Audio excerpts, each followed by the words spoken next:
This is Teal Café, powered by Latina Stout. Welcome to Teal Café, powered by Latina Stout. I'm your British Latino host, Jacqueline, and here are where conversations will flow, like your favourite brew. So grab your cup, make yourself cozy, and let's brew some conversations. So today I'm joined by Carlitos and Spin. I was going to say Juan, but Spin. So my first question will be tea or cafe? Mine's a bit controversial, to be fair. What about you? Mine changed. Okay, so I'm a tea drinker. I have about 5 cups. Coffee, I have to have only if it's a tinto or from Colombia. That's my favorite. Cuando me lo hacen así fresco. Yeah. Otherwise, I am not really a coffee drinker, no. What about you? Why did yours change, Dan? I started off with tea. It was all tea. Was that before you ever went to Colombia? And then No, I just wasn't into, and I guess growing up in London culturally, when I'm out and about in a cafe or whatever, you get a tea. Yeah. You know, like coffee became more of a London thing later when it kind of got like coffee crazy and whatever. And maybe as I got older and I needed some help, coffee became more of a thing. And then I started to learn about coffee and like coffee more. So now I'm more of a coffee guy than a tea guy, but it started off with tea. I'm a tea drinker, but mine's more genetic because my mom can't drink coffee. I can't drink coffee because I have bro, I smell coffee in my tachycardia. Swear down. I could have a heart attack. Like I have a sip of coffee and I want to run the London Marathon, bro. I feel the same. Sometimes it really you feel it kind of go through your body. Yeah. So I'm just like, oh, do you know? I feel like that's bad coffee. Yeah, bad coffee. Probably actually. Being Colombian, obviously, which is crazy to what you just said, because when you speak to people in Colombia, they grew up drinking coffee when they were 2 or 3. When I was a like little kid, my mum used to give me coffee, black coffee. Yeah. I used to love it. But I think it was more the novelty of having the coffee than actually like I didn't take it into my later years when I grew up. Yeah. When I started socializing, it was tea. Go to your friend's house, it was tea. Especially if you're not in a Latin household, it was tea. Absolutely. So The thing is, when I was young, I didn't realize that I couldn't handle caffeine. So I used to have it and not really know how it used to affect me. It wasn't until I actually realized what coffee does to me. I go to Colombia now and I've realized how much coffee they drink. I'm thinking, how are these people still alive? I don't understand. Mi abuelita, bro, you're lying, digga, she just turned 100 the other day. That's right, yeah. She's having tintico all the time. tea? All Just the time. wait for them. Drink tea, live to 100. Yeah. To be fair though, It's because you're too British. no, it's more, lo hacen bien aguado, innit? Obviously, Yeah. sugar and stuff, but Yeah. still, like non-stop all day. Like, I would be dead if I lived in Colombia. I think I would have been perished a long time ago. Honestly, tea for me is perfect. Well, so how do you like your tea though? Because that's another thing. That is another thing. So it has to be with a dash of milk. Yeah, it has to be same. my colour Yeah. or a bit darker. Anything too milky, I can't, because weirdly, my stomach just says no. And coffee has to be black. Okay, no, my missus likes a milky tea. I can't stand it. I like milky tea. Oh, that's You like milky tea? Yeah. Now, so I leave the tea bag in it until it's really, really dark, and then I put a little bit of milk in it. Whereas my missus likes the tea bag in, add loads of milk and just leaves it. I can't do that. I can't stand that. So all of these things are obviously very much reflective because I was born here in the UK, grew up here, and have gone through the whole school system here. I believe you were as well. I was born here, then my mum sent me to live in Colombia to do kinder there, and then I came back. Okay, and what about yourself? I was born there. Came here maybe like 2 years old or something. But Someone called Suela. I've been back and forth Yeah. pretty much my whole life. But I had more time here than over there. I did a bit of school there. When I had my son, I was there like a few months in a year and then here for the rest of the year. So I've always been back and forth. I lived there when I was 18. Went there when I was 10. So I've been like in different, Back and forth. but more time here. And I guess being here, how's that shaped your life? Like you've done school system here, you've seen the difference between the two. I guess in terms of you as a person, have you noticed that that's probably made a difference to someone that's maybe born here, someone that was maybe born over there? Yeah, big time. Because you see like your first like, when you start socializing as a kid, it's all in school, right? That's the only time you start to socialize with people outside of your household or where your parents aren't around. So you're like that, you see what society in that place is like, right? Or how they run. And being in school there and then coming and being in school here made me appreciate like what my parents used to say about like schools being good in Colombia. And then I was like, well, in some third world country that I come from, like I'm here, like metropolitan London, like nah, as a kid, obviously. And then I've gone there, I've done maths and done algebra, whatever. Wait, 1 second. What year was that? That was I was 10. Did you still get beatings in school? But Nah, way past that. We're not out. Pero sacaban la regla. But like when I came back and I started secondary school here, we didn't do algebra till like years 7, 8. Yeah. And out there it was year 5 we'd done algebra. Damn to me, yeah. So I was like, oh, I'm chilling in math class. It was just me and this Nepalese kid. We already knew. Bro, like, Yeah, that happened to me. When I arrived back to this country, I could already read and write. Whereas where they were in this country, they were just learning. So I was like, well, these people are slow. Yeah, it's good. I already knew how to read, right? They definitely have a better education system in terms of how quickly they teach people where the kids are. And sort of when you compare it to here, definitely can see some difference. No, we had homework every single day. Every single day there was homework. It wasn't like, oh, no homework today or this week. Every day. And you did it. Every day. You had to. I can go out. La una pedo. Get allowed out. It's like, I want to go out. It's like, have you done your homework? Cool. Have you mopped? And I was like, we can't. Yeah. So you never went to school there? So I was born here and I did pretty much everything here. I mean, when I go to Colombia, it's been long extended holidays and that's pretty much the bulk of my experiences when I'm there. But no, we went to nursery together and that was a Spanish nursery run by monjas, so Spanish nuns. And so my earliest memory is, I've got memories within that nursery, but it was going to school and actually not knowing English. So I started reception as a British child that was in a room where they spoke English and I had no clue what they were saying. And I've got this memory because there was a girl, shout out to Lilybeth, she was brought in from year 1 to just calm me down and say to me in Spanish, it's going to be okay. So I always say, yeah, she had to translate for a couple of days for me, which is crazy because I was born in this country.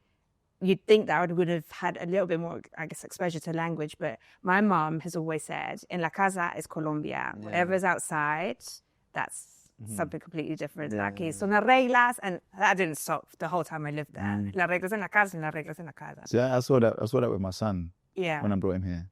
Because obviously you send him to school and you're like, good luck.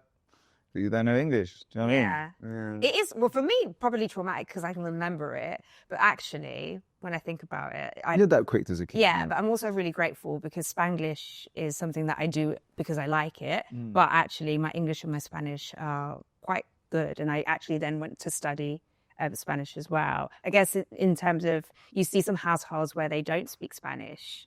How was your household? Like, was it Spanish only? Did you have to speak both? Yeah, like my household was Spanish only, but my Spanish was terrible. Okay. So you're a General Sour kid? Huh? Were you a General Sour kid? Not that bad. Okay. Your Spanish wasn't that bad. No, it wasn't that bad, but it wasn't. Is it? Yeah, I mean, when I went back, I got teased bears. Oh, okay. I got teased loads when I went back. Okay. They're like, say that again. Look, So they could tell that you had 100%. See, with me, when I go back, they'll be like, I can tell you're Colombian, but they couldn't tell what Where city road. from. Yeah. Yeah. They're like, no, you got a Spanish accent, Colombian accent, everything, but like we can't tell what city. Bro, kids in the hood that tease you bears. I mean, I was 10. Yeah. Yeah. You know. What about your English? Because obviously none of us have. He's still learning English. But none of us have accents, right? So when you speak here, does anyone kind of catch a twang? What are you talking about? When you speak English? Nah, yeah. zero. No. And they get surprised when I flip to Spanish. Yeah. Because they're like, oh yeah. And it's like... Nah, you know, it happened to me at uni, but it was, listen, when I go to American stuff, I feel like I'm only fools and horses, like proper Cockney. Yeah. I don't feel it You here. put it on just because they want to hear it. I'm talking normally, but I feel like I'm putting it on, but I'm not. Do you know what I mean? See, I go there and for me, it's like all of a sudden, Queen's English. Yeah. Can I have a tea? Thank you. But you don't do it. You don't put it on though. It's just not naturally. You sound like that there. You know. Because of the contrast. Yeah, but I'm in the middle of London at uni. We're doing a freshers event, and this girl just looking at me, and I could tell she's just trying to figure out where I was from. Yeah, she's like, "Oh yeah, you got a slight accent." I said, "What? I got an accent." She's like, "Yeah, like where's your accent from?" Yeah, the accent was your face. Do you know what I mean? So I don't such accent. So if she just said like, "Where are you from ethnically?" Fine, I'll answer the question. Yeah, but I yeah, could tell she's trying to go around it. So I was like, "No, I don't have an. What do you mean accent?" You know what I mean? I was like making her feel proper uncomfortable. But yeah, it's happened to me before. But yeah. And what was, I guess, the most British thing that you've done that your family are like, that's too much, or that's really weird? Oh, there's a few things, I think. In terms of like with my direct family, Yeah. there's just, I don't know, anything that revolved around being a teenager in London that they were just like, why did you guys do that? But it wasn't, you know, even though it's mostly because you're a teenager, it was still specific things to growing up in London. So things that you'd want to do in London, like, I don't know, listen to grime. And they're like, well, you like is this? grime. Well, it's not music or whatever. And that's specific to being from London. But also just being a teenager, and like parents never understand the teenagers. Like, why do you like that stuff? You know? So they didn't come separate. It was like being a teenager in London that was weird for them. Yeah. It's different because you got a lot of family in London, I isn't do, it? yeah. We don't really. Well, mine are back and forth. Yeah, same. I've only got my mum and dad here, to be fair. So when I think about family, they're all back in Colombia, innit? So for me, when I was growing up and stuff, and I used to like see pictures of me and my friends and stuff, they're like, why have you not got any English friends? Because for them, English is just white English. Whereas they see me pictures with little black kids, little Asian kids, little Moroccan kids, and they'll be like, how are you living in London and you've got no English friends? You know what I mean? They used to find that so weird because but who back home do you know that's met someone?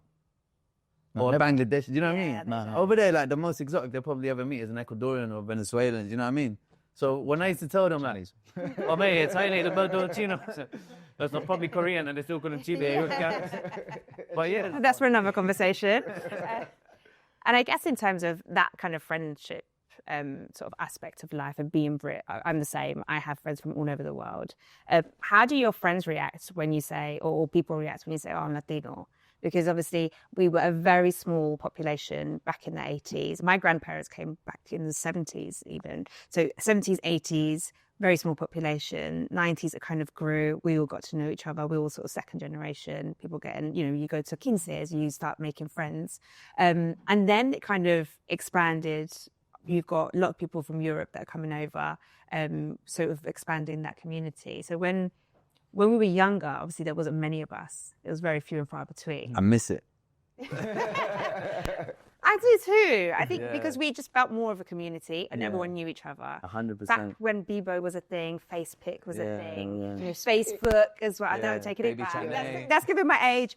Baby Chanel. Baby Chanel was the whole... That was legendary. I knew this was going to come That's a out. legendary play. Because it's legendary. Yeah. And Before Baby Chanel was churches though, because everyone used to go, well, you're Catholic, innit? Yeah. But it was the Chancery Lane Church or Bond Street Church. Chancery Lane Church, Yeah. mad thing. La Iglesias, bro. And they even had... I never went, I just know they exist. Yeah, everyone used to go. Everyone was linked to one church or the other. It was crazy. Yeah. So I guess now, when you say that you're Latino in the UK, do you get a reaction? Do people go, oh yeah, whatever? Whereas before it was like, oh my God, where are you from? And it was like something new and shiny for them. I mean, for me personally, I feel like the reactions have changed through the years. So obviously during the 90s, we were known for like drugs and civil war and all that. So you tell someone you're from Colombia and it's like, Charlie, man, you know what I mean? It was all about drugs and stuff like that. And then I think in the 2000s, it was more about football for me. Yeah. Was it for you as well? Like you say, oh, I'm from Colombia. Oh, what, James or Falcao. We had Jackson Martinez balling out. So it was more people would like know you. We still had the silly comments about drugs and stuff, but people still will know you more for football. And nowadays you say you're Colombian, and I think we're known more for music. Mm-hmm. Yeah. Innit? Have you noticed that? Mm-hmm. People say, oh, J Balvin. Yeah, I was in Morocco recently and I said I'm Colombian. They're like, oh, J Balvin. Yeah. I'm like, yeah. It's nuts because you basically, like, where you see people's reaction to your ethnicity now, it's just an update as to where we sit in the world. Yeah, exactly. Do you know what? I'd never actually noticed that. Yeah. But now that you say it, absolutely, we have kind of gone with the times. Yeah. And I guess as more of us come to the UK and sort of more of a population and we've got more parties, we're doing more events, we're kind of putting ourselves on this map. I think they kind of put two and two together. I mean, going to Morocco is crazy. Do you remember being like a kid and saying you're from Colombia, knowing that they weren't going to know where it was? They didn't know where it was. Yeah. I mean, I still get that sometimes now, where they're like, where is it? But you've got to be really disconnected from the internet to not know. Yeah. I remember in 90s, 2000s, the only people I knew that had been to Colombia were Colombians. Or maybe like an Ecuadorian that had to stop in Colombia. Whereas nowadays you say... Everyone's backpacking I've been to through. Colombia, Yeah, Cartagena, And Medellin. they probably been to places that I've never been to. Yes, right. When I used to go to Colombia like religiously in December and go spend Christmas there, and we have La Feria de Cali, innit? And when I'd go with my mates to the parties in La Feria, and I'd see like one German-looking dude, and I'd just be like, oh, rah. Yeah. You're in this party, in this hood, like...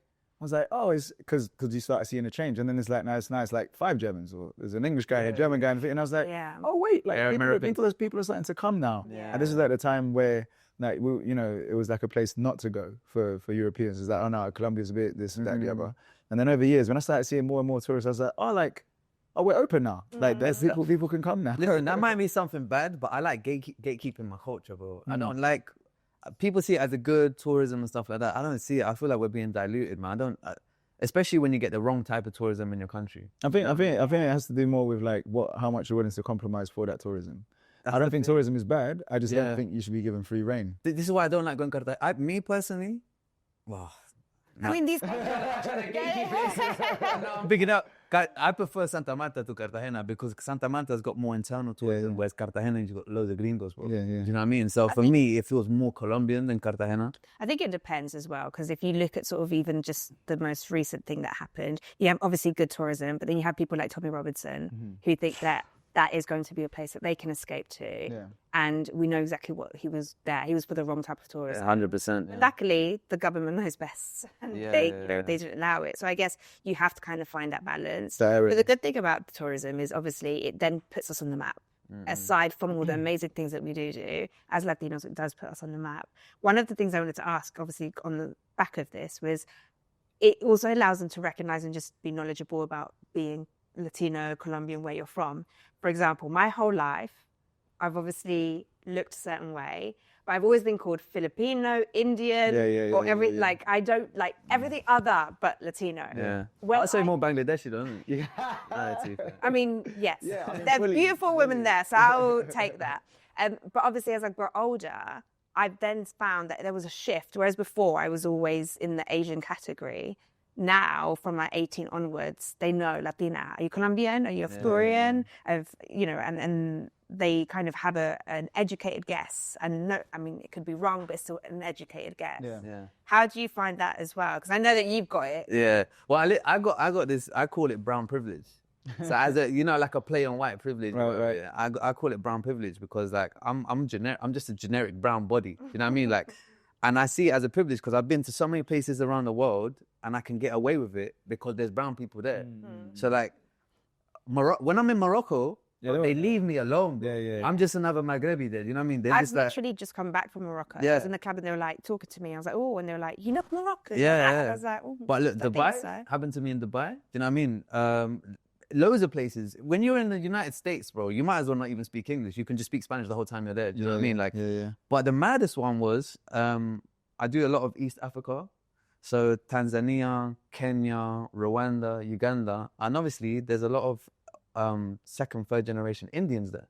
So with the group I was with, we were with a lot of white people and everyone's like, Muzungu, because Muzungu is like gringo for them. Right. So the people I was with, all the locals, they were like, Muzungu. And then they'll see me and they're, Mohindi. Because they just thought I was they just thought I was another one of the Indians that lived there. So I had brown privilege when I was there. Like people just thought I was one of the locals there. And that's in the middle of East Africa. But yeah, like I get Moroccan, Palestinian, Lebanese, Turkish. It's just generic. I like Turkish a bit. Turkish? More so now. Okay. Actually. Not Filipino? Nah, Filipino with shorter hair. With short hair, yeah. Like it actually changes depending on what. Funny. So like when I was in school, I remember like I was in year 10 or 11 and some kid referred to me as black. And I was like, is that you?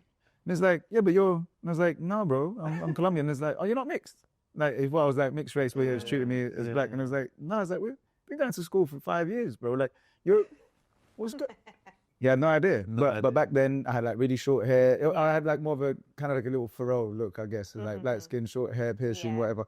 Like, yeah, no idea. Because he'd never heard he speak Spanish. There was no Colombians in my school. There was only blacks, whites, and Turkish, and then a few other ethnicities. But those are the main ethnicities. So they had no idea. And it's not till like, because it has a lot to do with how you dress as well. Like there's stuff that I can wear even today, where I'll dress a certain way, and they'll be like, could be the X, Y, Z, the other. But if I wear this, it's like Latin, Colombian, straight away. I feel like back in the days, I don't know. Well, with girls are slightly different, but you know how we used to dress back in the days, and I remember how you, you used to dress. Yeah. Like, but everyone who was around at that time will remember. But I think that's linked. Like, he's like, Yes. And his friends. It's a I little don't bit know if embarrassing. I should even mention him. No, but you know what it is? I think it's linked to identity though, because it got to the point where we find it annoying that no one really knew what we were. Like if you're Colombian, no one knew what you was, but they'll still get the one person who knew what Colombian was. If you're Ecuadorian, no one knew what an Ecuadorian was, you know what I mean? I guess for the public, maybe explain that fashion inspiration that you did have. Well, like obviously this is like the 2000s. You had like baggy clothes. This is like the Dipset era. Do you remember? Nah, So there's obviously- baggy. There's He was baggy. the baggy, and then there was his baggy. So, wait, Like you went cholo. So I'm a size 29 waist. Yeah. I used to wear 34s. Man, I used to wear 34s. I'm like a size small, sometimes medium tops. I used to wear double XL. Yeah. But that was the fashion back then. White tees, do you know what I mean? and with the music that was playing at the time and that music that you're into know what is I mean? also what. But also because like In the that wasn't the States. fashion that much here. No, it wasn't. It was a If staple. you were into hip hop, it was. Yeah. But here was mostly like the tracksuits and it was the grime era. So I feel like subconsciously I was drawn to that because I wanted to appear more what I was as a Latino. Now I kind of regret it. Do you know what I mean? But at the time, that's Don't what we regret used to do. anything. But Nah, did it's a you bit- feel more Latino? Yeah, I think I did. You know what? And even then, I felt more Latino and not more Colombian. I used to put Latino before Colombian because everyone I was hanging around with was Peruvian, Ecuadorian, Chileno. Do you know what I mean? Not just Colombians. Shout out to the boys. Yeah, do you know what I mean? Whereas a lot of Colombians in the UK only stuck to Colombians, whereas I felt more like I grew up with Peruvians, you know what I mean? Like I was dancing huaynos, cumbias with them and stuff like that. Like I wasn't just sticking to my own, so I felt more Latino at the time. Yeah. But yeah. And I guess just sticking on that then, because one of the conversations that has been a topic online is about identity and being, for example, I identify as a British Latina.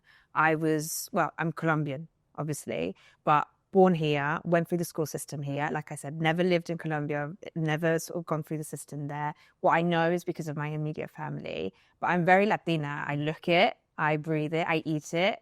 I've got sort of the dual nationality. Well, I don't have a dual nationality, so I don't actually have Colombian nationality. But obviously, más India que yo, you don't really get. So, what do you think of the term British Latino?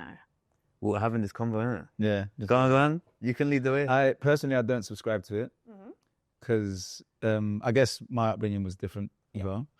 I also feel like that's more specific to problems that America have that we don't have. So like you have African Americans, right? Which is just a black person in the US, but they don't know what country they're from, what tribe they're from. So you have to, you know, if you're gonna tell me something is that, well, I'm American. I've only ever lived in Philly, right?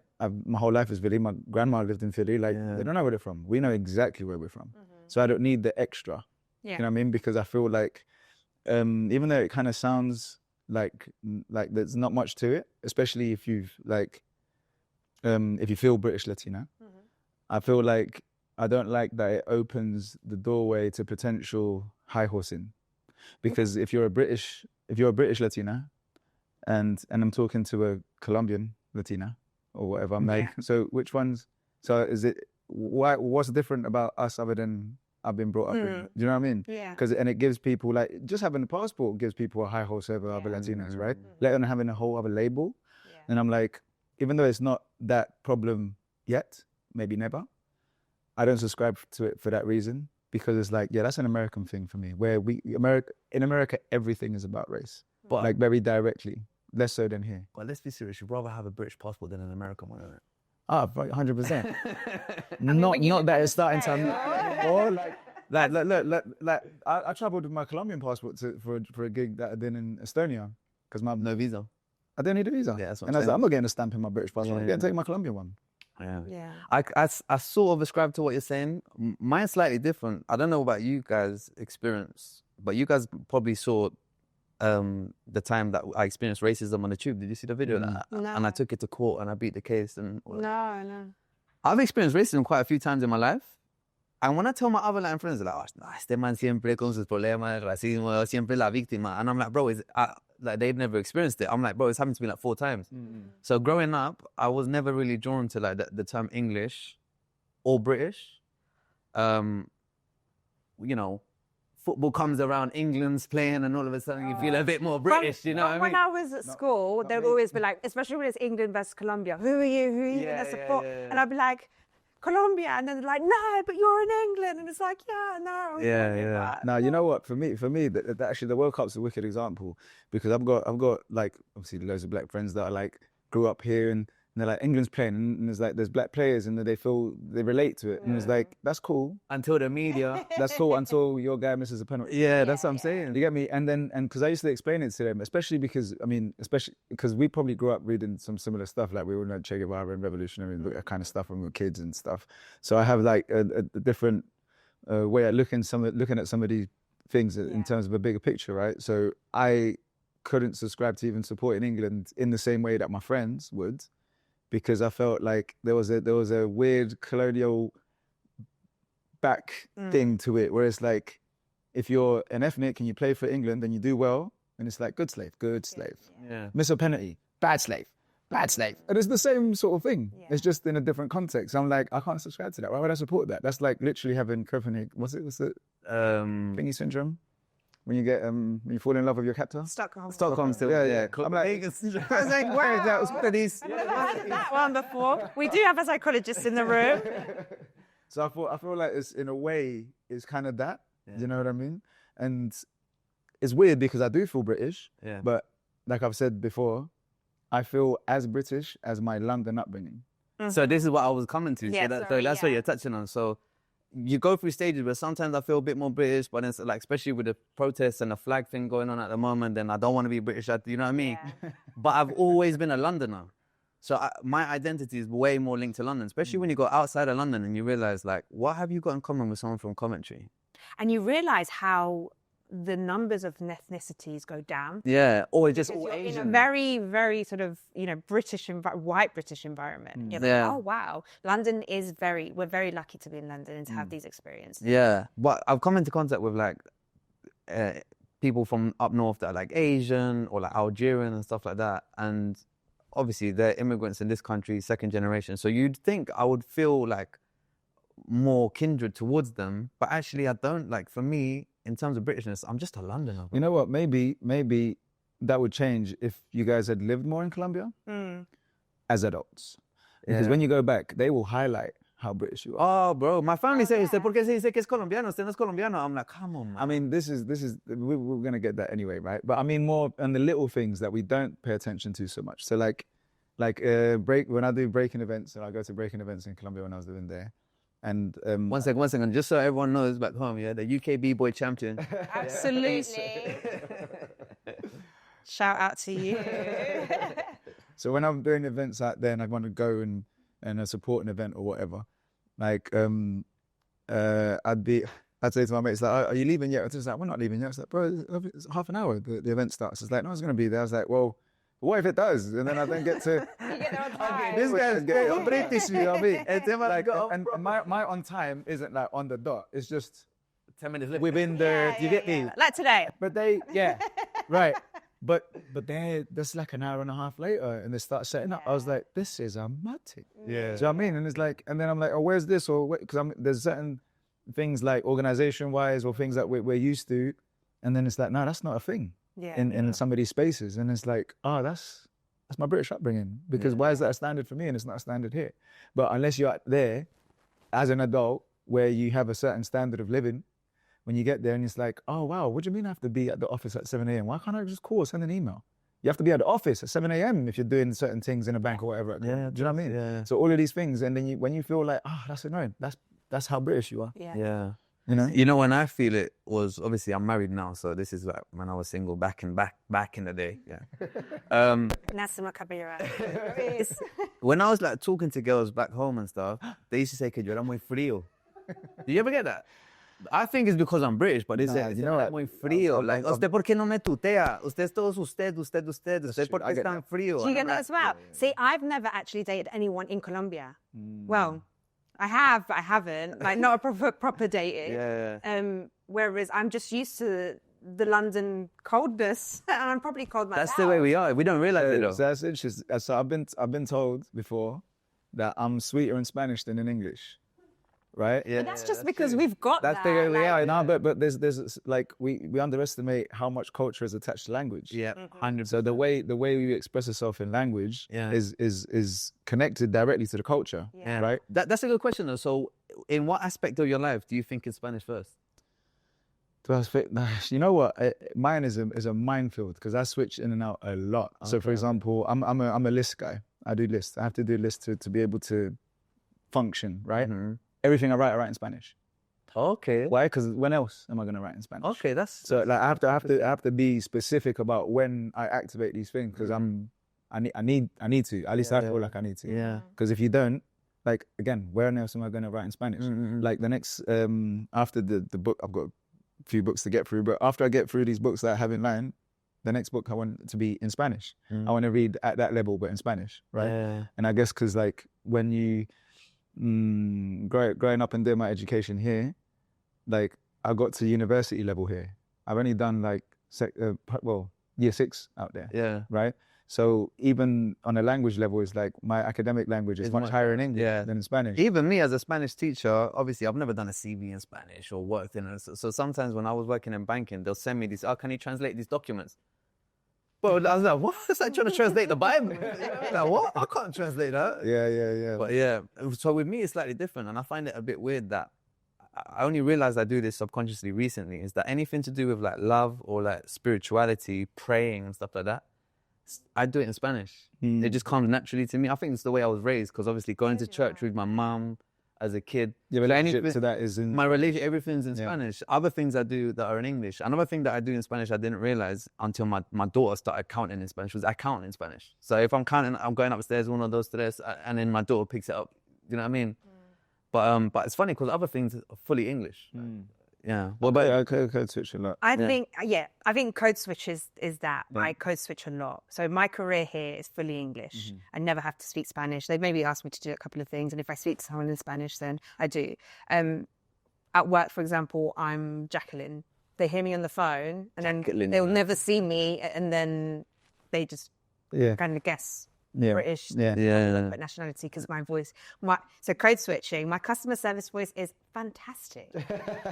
And then my Spanish is quite caleño. But I get a little bit embarrassed speaking Spanish sometimes. I get a little bit like... So you get tongue-tied sometimes? Tongue-tied with la lengua. Or like sometimes like something will come out in my brain. I'm like, why did I just say it that way? It's so embarrassing. It's not. It's like it's normal, though. Yeah, and I guess that's the duality of having the two things.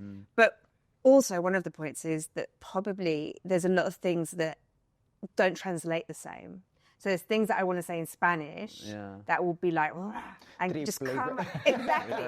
They just come out, or like even like even like you were saying, when I'm not being fria and I just want to be amorosa and whatever, like these words like just come out better. Yeah.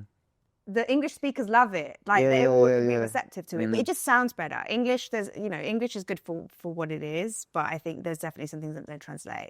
And then it's funny because, for example, my parents, there's times where things don't translate and we're having conversations and you just have to stop and laugh because what the hell did you just say? And you kind of have to put two and two together and kind of think, right, let me just figure out what he was saying. I think my brain sometimes takes a little bit to kind of do that as well. Have you ever forgotten words in English?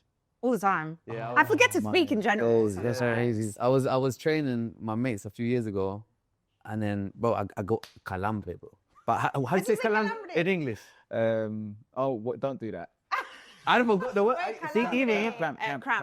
Yeah. So I got a cramp. I'm on the floor going calambre. My friends are going. What's going on? This guy, should we call the ambulance? I'm not like, how do you say calambre? These guys think I'm having a heart attack, bro. Shit. You know, I forgot. How do you like? I'm like someone. Come on. Like with my, because obviously my life there, my life here is a little bit. Is that duality is quite broad, right? So when I'm out there, what confuses them out there when I speak is how caleño I am. And how like in tune I am with things, or even sayings that they're like, but you grew up in London, like why'd you know that? So, yeah, I get that as well. Yeah. You know what I mean? So like when I'm out there, people that haven't met me but know me from breaking, or and they finally see me at an event and they want to talk to me, sometimes they'll talk to me in English. right? Knowing I'm Colombian, Yeah. because they're like, yeah, but he's growing up there and whatever. And then I talk Spanish, they're like, hasta buenas caleño. It's like, pero caleño, why? Yeah. You know, they're like, why do you sound like that? And why do you talk like this? Or like the idea of being able to like balbucear, you know, like just to, like when you're mumbling through stuff and being able to do that in Spanish, like I was thinking, even that's a sign of like how comfortable you are in the language, in the language, right? And it throws them off every time. But then likewise, when I'm here or when I meet someone that's not from Latin America, and I go from this, talking like this, to hella Colombian, they're like, oh yeah, I forget how. Yeah. It's like, yeah. I get that as well. But the thing is, obviously, my family's from Bogota mostly. So, but because I'm surrounded with you guys all the time, se me pega el acento. So a lot of the time I go back to Colombia, I'm speaking to my family and like, so ¿por qué habla medio caleño? I'm not gonna lie. The one thing I do like about having grown up here, as opposed to growing up somewhere like Spain.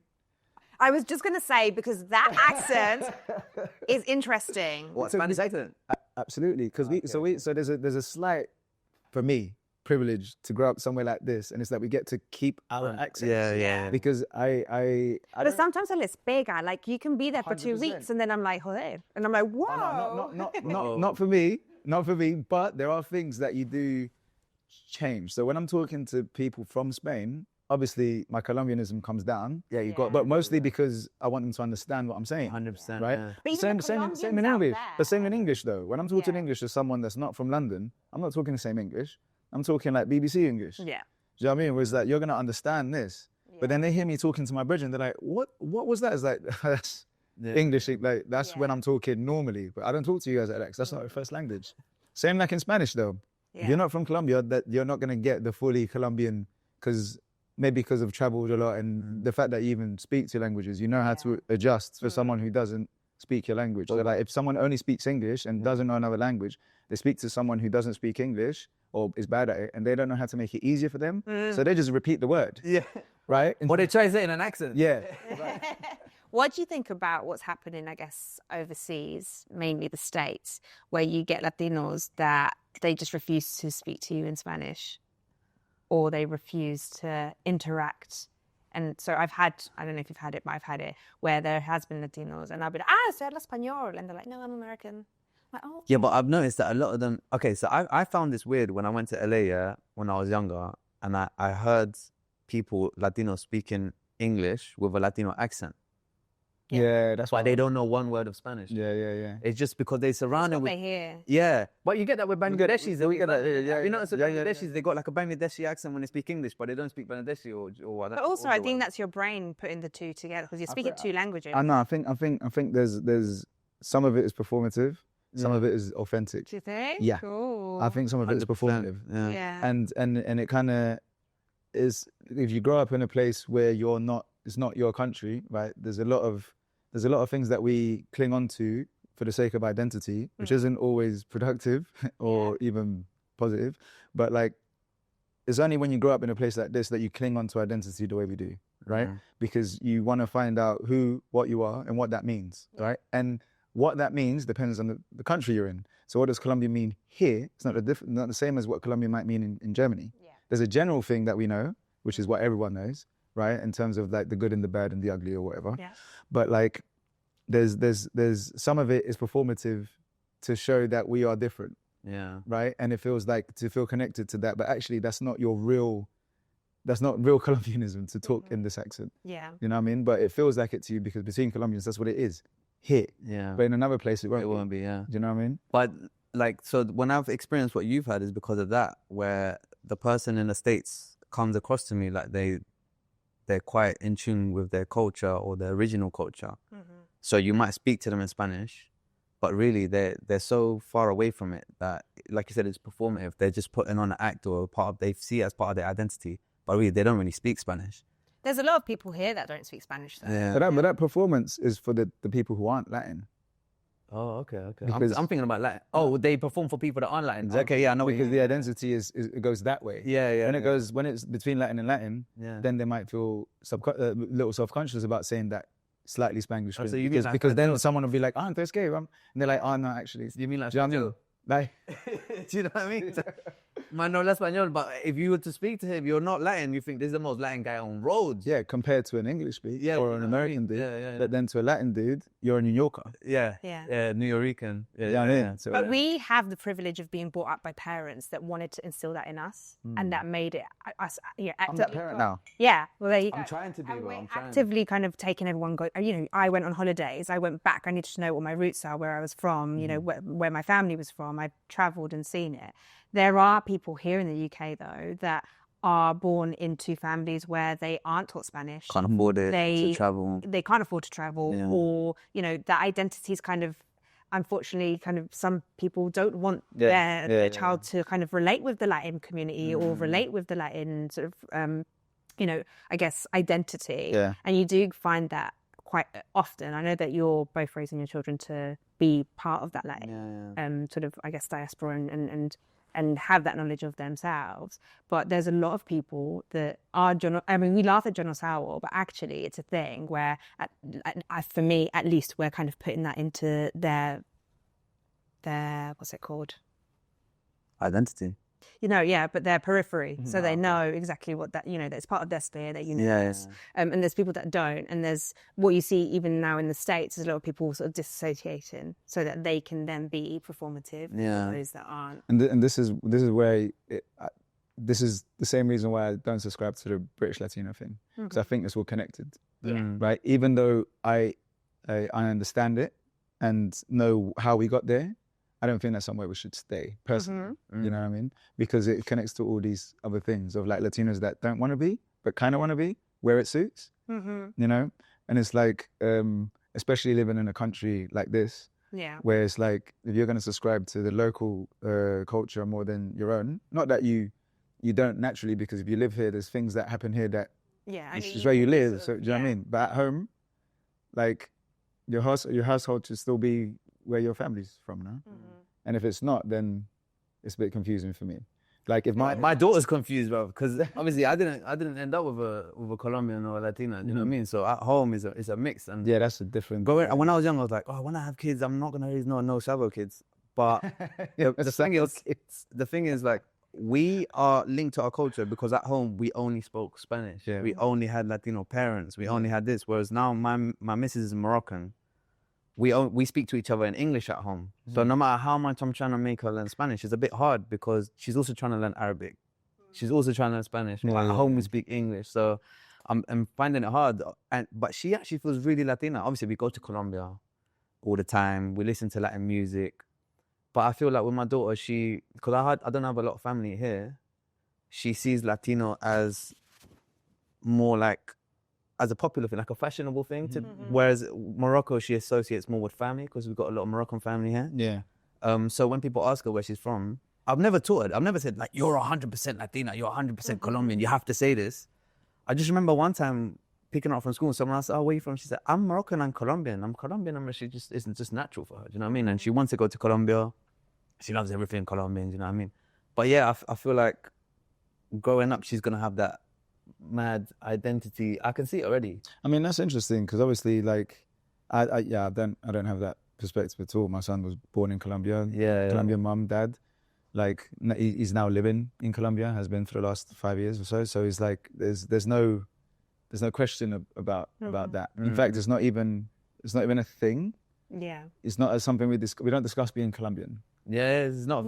You know what I mean? It's not a thing. It's just natural. If he grew up here, it would be more of a thing. Because you're contrasting with what's out there to what's in here. And I guess your parenting would have to change as well. It would have to change. But then, in your case, I guess, like, you'd have to, question how important is it, and what things specifically do you think? Because obviously she's not going to take it all on wholeheartedly because, like you said, she's learning different languages, she's got different families. It's like, which bits of it do you keep? That's the thing. You know what I mean? So I have no idea what that would be like. So I've never had to think that. I've never had to think that as well. So you do now? I've navigated it. Like, it's new to me. It's like something I've never had to, because me being Latino, being Colombian was so organic. Just I didn't have any other identity. Whereas now I'm looking at someone that is part of me out in the world, and then having to navigate the world in a completely different way to me. I think it's cool though that having that experience probably changes your perspective on identity in general. Yeah. Because again, once you start figuring out what's important and what isn't, you probably start to shed a lot of stuff that you don't have to hold on to. Yeah. You know what I mean? Because like, does that make me me? It's like, nah, that's a part of me, but that's not me. What me is like layers. being empathetic or me being these. It starts going back down to the core of who you are as well. Well, we could go into metaphysics right now. We're thinking about that. But some people's core is so like held together by their identity, which sometimes is like fake patriotism. You know, so it's interesting because you're probably forced down that road, even if you weren't already, by how your door will be bringing up. So that's yeah, man. Trust me. Listen, all of these questions I'll ask myself at night time when everyone's sleeping. I'm just like, So I guess overall, do you see it as an advantage being British and being Latino or Colombian? Has it been an advantage? Have it made anything more harder or difficult to navigate? I think both. There's pros and cons to both. Like when I go back again, having the contrast of being in both places often, I see the benefits of it. There's stuff I can take back home to my community that like I can only take that back home because I've been here. So like I've succeeded here in my niche and being able to travel and do these things and experience these things. I get to take that back, but I can only take that back because I live here. So like when I go back and I do coaching or teaching or I put on my events and there's a standard I want to keep, I've learned that here, you know, and if I wasn't, like there's people way more talented than me back in Colombia. They just haven't had the opportunity to be in the places I've been because they couldn't fly an hour to Spain or France or whatever. Yeah. Flying to Peru or Ecuador or Venezuela, you're not going to the events that I go to. Yeah. Right. It's expensive from Colombia as well. And also, what events are you going to? Events that are just as small than in Colombia. Yeah. Whereas, like, if I didn't live here or grow up here, I would never have had that experience. And it's the reason I can take it back now. Yeah. Likewise, though, being Colombian and being here, like, I guess you get to open some people's perspectives on like the bigger picture. Yeah. You know. So yeah, I think with me, being Colombian, being Latino in the UK, has benefited me when it comes to relating to other people, other immigrants, in that side of like my personal life. But me personally, thinking back of growing up, I think the negative was it sort of confined or I didn't know nowadays Latinos are very successful in the UK. Like you got loads of successful. Like you're a successful Latino. You know what I mean. But at the time, all I knew was people that did limpieza, sold drugs. Our community was very small. So growing up, that's all I knew. If someone wants to, I went to a really good school. I went to Cardinal Vaughan. Like you know what I mean. That's a really good school. But if someone back then would have told me, you can go Cambridge, I would have been like, shut up, man. Going Cambridge or Oxford, like shut up. You're mad. Yeah. Because I was so close-minded then. Now that I'm older, I see how the community affected me in being closed-minded and not opening up my career aspirations and stuff like that. And it's affected me, me personally, I think it's affected my career aspirations and my career in a negative as a whole.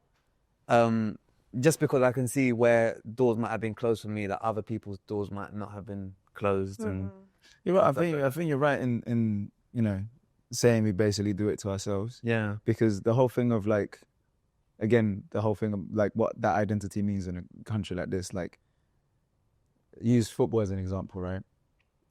Having a Millonarios t-shirt here or Deportivo Cali t-shirt here don't mean nothing. No one knows what that is. Yeah. Although I've seen a few. You see a few. You see a few because you're Colombian. Yeah. No one else sees that t-shirt. You get me? They see the Colombia t-shirt because here it's the Colombia t-shirt that matters, right? Yeah. Because there's an identity to that.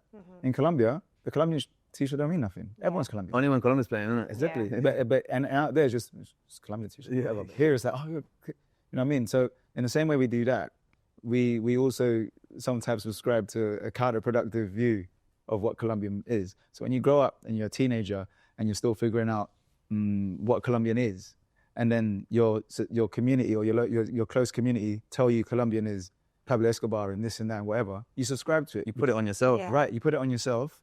And then that's what you sell that stereotype out because that's the stereotype you've been given where you live. And then it takes a while for some people to grow out of that.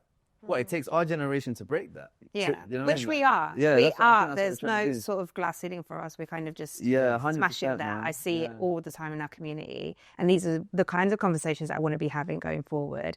What have we been doing? You know, how has that shaped us? How is this our identity? Or how do we not identify what that means for us each? Did you ever do a limpieza? No, I didn't. Hell yeah. Did you? Yeah, that was. I didn't. That That was was not fun. I did. I hated it. My goal No. is... Sorry, I did. Yeah. I didn't have. So there was some of my friends helped your that mum? was their job, but Yeah. I'd help my parents. Okay, no, Or my grandparents. I help my mum, but I also have my own limpieza. But my goal is for the next generation, the generation that come after that, not have any clue what a limpieza is. Bro. I disagree. Why? Go through it. Oh, you go through the struggle. But you don't have to Yeah, but always you don't go have to through do the it through that. struggle. No. I disagree. You don't have to do it that way. You could go I through don't the think struggle. you have to go through the struggle every time. No, it doesn't have to be the same struggle, but you should. Yeah, everyone needs to go through struggle. You should. Yeah. Because one of the Life one- is a one- struggle enough. Yeah. No, No. we're privileged here, but Yeah, life. and that's why everything feels like a struggle. But here, what we say is struggle is not the same back That's there. what I'm But it's relevant and it's relative to where we Relative are. it is, but then relative to where you are, right, is the reason why so many people here, right, when they go back home, they're seen as marshmallows, because you're complete soft. But I love a soft life. Yeah, that's cool. That's why we live here. But my kid, my wife, my kid. Like, please, give my me a kid- soft my kid, life. He's gonna have the benefits of not having to do, having to do. Yeah. What I had to do, right? Like by circumstance. Mm-hmm. His circumstance won't force him to do that. I will. I'm the circumstance that's going to force him to do stuff because I know what it gives him. Mm-hmm. Yeah, You know what I mean? And the thing is, when we get to a comfortable position, we forget all the struggles that made us this people Yeah. who now get to do the successful things that we do. Yeah. You get me? So no, you're gonna have a job. You are gonna sweep at the barber. That's what he did. He came over this summer and he had a job at my. Yeah. And he So worked for I me for remember. 3 weeks, right? Yeah, so your So you're story. picking up phones, right? You're serving drinks. You're going to the laundry, bringing the towels. Basically all the things we didn't want to do, right? He had to do it. Yeah. He get paid at the end of the week. You get me? He gets his tips and whatever. Yeah. Does he want to do it? Probably not. Some of it may be novelty. Is that I want to be able to work or whatever. It'll But- teach him really sort of important skills, I guess. and then, you know, day-to-day. But that's what I mean, because you're lifting up. Because, bro, what transferable skills does limpieza give you? get up early, be on time, do your job. But working in That a beat on time is barbershop- very, very British. Yeah, but you can do that in a barbershop, like I said, but you also get No, to network. but that's what I'm saying. Customers. That's what I'm saying. It doesn't have to be specifically limpieza. That's what I mean. But if I didn't have access to the barber shop, Specific about limpieza. I don't want none of our people to do limpiezas anymore. Go work in a So barbershop. we obviously work. So we work within sort of careers anyway. Yeah. And helping people in careers in different ways. And I get what you mean. I don't want people to have to do that limpieza because we are really sort of, pigeonholed into being cleaners or working in hospitality. I worked in an office in South Kensington, and they had a cleaning contract with someone that I knew, and obviously everyone that came through was Colombian cleaners. And this one guy, I always say hello. I always say hello because I know what it's like to be there, bloody cleaning. And then you've got people around. If you're at 4 a.m. doing the cleaning, and people that will be listening to this and are Latinos will know exactly what I'm talking about. 4 a.m., no one's in the office. You're clean, and you get out, right? But when you're doing it now, where people need people in-house at that moment during the office day, I'd always say hello, always have that conversation with them because they're just as special as everyone else in that building. And this one guy came back to me. It was near the end of the day, and he was like, "I'm leaving. I just wanted to let you know." And I was like, "Oh my God, where are you going?" And he was like, "I'm an engineer back home, and I've got an engineering job in the Midlands." Yes. And I was like, "Tin." I had to hug him. I was like, "Thank you." so this, for example, right? He's gone from limpieza to that, right? But So back home, he's an engineer. right, I get that, but the fact that he was doing a limpieza, right? Even though I understand, He shouldn't have to struggle. I understand. Everyone has to. No, but he shouldn't. If he's everyone has got, to. I know what you mean, but Man already struggled. he's already struggled. You think Quemo everyone- pestaña. I don't care. Unless you're royalty and you come into old money, when you get here, life gets really real, really quick. Right? If you're a marshmallow, you will melt in this fire. You get me? I'm not trying to raise a marshmallow. You feel me? Is it gonna have easier things? Cool. But when things get tough, I want you to be able to go do that limpieza. Because you know what? One of the things I need him to know is that you got to do what you got to do. Like my man did. He did what he had to do. Don't matter that he's engineer back home. He came here, what got to do? I got to do limpieza. Now he's not, but he was able to do what he had to do. Why? Because he has that grit. Marshmallows don't do that. But you know what? I love that about, I don't know, I see that as part of Latinidad. That I feel like all Latinos can do that. Get down and dirty. No, and have everyone's, to not do it. everyone's raised like that. we'll though. get stuck in. I don't know, man. mean, I've got family members that back home, they're quite well off. And you'd think that, they're soft. Yeah. Then they've come to this country, they see what it's like, and I've seen them sleeping on floor with my brother's And they've crib, had you know what I mean? to. And they've had to. Yeah. But, they can do it, but they don't have that. It's different. Like, I don't know if you're getting what I'm trying to say. What I'm trying to say is, if our generation, lift the ceiling higher, the bottom also gets higher. Yeah. You see what I'm trying to say? Yeah. So what we experienced, they're also going to struggle. I think it's about a happy medium and just kind of going through that journey of growth. Yeah. Like from when you're younger and knowing what you can do, and then having the resources, which is what we have in place, that allow us to find what that career path looks like, you know, have a job that humbles us and shows us what those skill sets are to really be able to succeed. I agree with what you're saying, though, with getting your kids to understand the struggle. And I'm trying to do that with my kids as well. But the difference is that if your kids doesn't sweep that, you know, have that sweeping and the barbershop job, you're not going to lose your yard. Mm-hmm. Whereas I had to do limpieza to help my mum pay the rent. Yeah. There's a difference there, you know what I mean? And that's what I don't want. Yeah. You know what I mean? Well, the thing is, we're not doing it, like, I guess it's like we're not doing it from the same place, but we're doing it for the same reason. Yeah, okay, that's Absolutely. different. You know what I mean? So because I don't feel like we should, like, some of our struggles, like, we want to, once we've had these struggles, we want to make lives easier for our kids, right? But sometimes we forget to give them the hardship. Just because they should have the hardships, just to know what the difference is. If they don't know the difference, then how can they experience the other? So looking back, I guess, at sort of the struggles that you have had, the kind of journey that you've had, the duality in that identity, because there's always going to be a duality.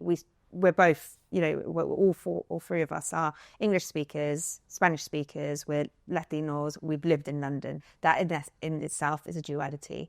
What would you, I guess, having gone through life now at this age, what would you say to your 16-year-old self that maybe at that time, like you said, you didn't know too much about sort of, you know, what that identity meant to you, in a couple of words? Jeez.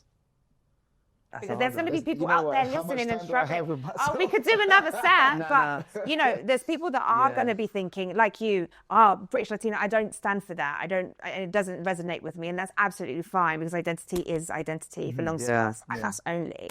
But is there anything that you would kind of say to those younger, you know, generations that are following into our footsteps of what, you know, you've given a perfect example of what being humble and learning skill sets is. Me personally, at 16 years old, like I said, I was very close-minded. I didn't see past my peers. So I would tell my 16-year-old self to reach for the sun, because if you don't reach the sun, you're going to fall on the moon. The higher your aspirations are, the more likely you're going to fail into success. Instead of if your aspirations are too low, well, like, you're just going to be stuck in the same grind. So I would go back and tell myself, because I was a clever kid, you know, I did get good grades, I did have this and that, but I was getting drawn into this life here. You dumb yourself down for your surroundings. Yeah, and that's what you shouldn't be doing. And also, I think around us, if nobody's uplifting us as a community, you kind of don't know what else is out there. 100%. You don't kind of aspire to it. You see what's on social media, but you don't necessarily know how to kind of get it as well. Yeah, I think if I was to say anything to my 16-year-old self, it'd probably have nothing to do with identity. Okay. It would have everything to do with self-development and growth. So more to do with like who you're hanging around, who are your mentors. Now understanding the importance of mentorship, having had mentorship in my other aspects of life, and seeing how that shaped me now. Even now at this, like, my mentor, shout out DJ Renegade. He's known me since I was 16, and at first he's just the teacher, and then you get a little bit deeper, and you're like, oh, like, you know, he's helped me understand some things. Now as an adult, as a grown-ass man, I'm like, oh, now I even understand how much more having these conversations that I thought nothing of back then has shaped how I act now, and therefore how I treat other people, including my kid. Do you know what I mean? So, especially today, where mentorship and process is something that we skip past all the time, I think that would be the first thing I'd go just on back that to. point, to kind of end there, I think where we haven't had sort of that in our community, as a Latin community, where we're able to be mentored, where we're able to kind of, you know, kind of grow as well. I think that's why we've kind of had to go onto an source that isn't in the Latin community. So bringing it into our sphere is very important, because then that conversation will be personal development with your peers, and you don't have to go away from Latinos, because we're all going to be empowering each other. And I think that's something that we missed, but now something that we do have. There's groups out there, man, like, I can't remember their name. I'd love to shout them out, but there's like Empower Latinos or something like that, where they're trying to get mentors. So Latinos that are in high positions, in different like roles in different businesses, trying to mentor younger Latinos. And I'm all for it, man. That's what we need to do. Like, the more we do that, then the more we're going to be helping like everyone, innit? Well, like what you said earlier about doing this here. Yeah, I mean, this is what we're doing it for. It's like some of the Just to stuff. kind of thought provoke, and actually, if that means that you're going to go out search for it because that's what you are looking for, then And I think it's only when you get to a certain level at anything, right, in your niche or career or whatever. Anyone that has gotten to any level at something understands that there's universal codes that we all now understand, because we needed to get to this level anyway. And if it's all between the Latin community and we can share that, then absolutely, we don't have to outsource it. Can I just say, this is going to be the most ethnic podcast? Man's got his socks on. When have you seen a podcast and people are in socks? Where's actually? Well, it's a sofa chat. Cheers, salud. Thank you very much. It's been a pleasure having you guys, and thank you so much for obviously taking the time and delving into your stories, because for me it's really important to be able to share. I feel like you didn't share enough of yours, though. We need to know more about That'll you. be for the next one. See, there's episodes. Thank you very much. And that's a wrap.